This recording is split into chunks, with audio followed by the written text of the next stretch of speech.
உங்கள் வாழ்வை வாழ. Cheers, a senior living by Casa Grande. Life begins at 50. கடந்த 3 ஆண்டுகளில் ஆஸ்திரேலியாவுக்கு இந்திய பொருட்கள் ஏற்றுமதி 8% அதிகரித்துள்ளதாக மத்திய வர்த்தக மற்றும் தொழில்துறை அமைச்சர் பியூஷ் கோயல் தெரிவித்துள்ளார்.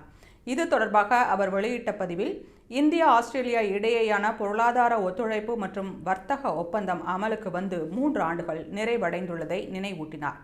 இந்த ஒப்பந்தத்திற்கு பிறகு இரு நாடுகளுக்கு இடையேயான வர்த்தகம் கணிசமாக வளர்ச்சியடைந்துள்ளதாகவும் குறிப்பிட்டார். குறிப்பாக 2024-25 நிதியாண்டில் ஆஸ்திரேலியாவுக்கு இந்தியாவிலிருந்து ஏற்றுமதி செய்யப்பட்ட பொருட்களின் மதிப்பு முந்தைய ஆண்டை விட 8% உயர்ந்துள்ளதாக தெரிவித்தார்.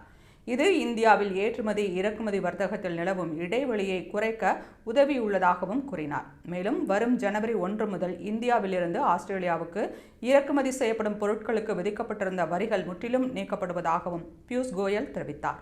இதனால் கூடுதல் வரி சுமை இல்லாமல் இந்திய பொருட்களை ஆஸ்திரேலிய சந்தையில் விற்பனை செய்ய முடியும் என்றார்.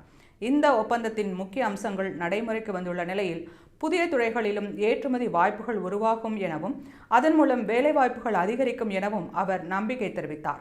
கடந்த 3 ஆண்டுகளில் ஏற்பட்ட ஏற்றுமதி வளர்ச்சி காரணமாக இந்திய ஏற்றுமதியாளர்கள், MSME நிறுவனங்கள், விவசாயிகள் மற்றும் தொழிலாளர்கள் பெரிதும் பயனடைந்துள்ளதாகவும் பியூஷ் கோயல் குறிப்பிட்டுள்ளார்.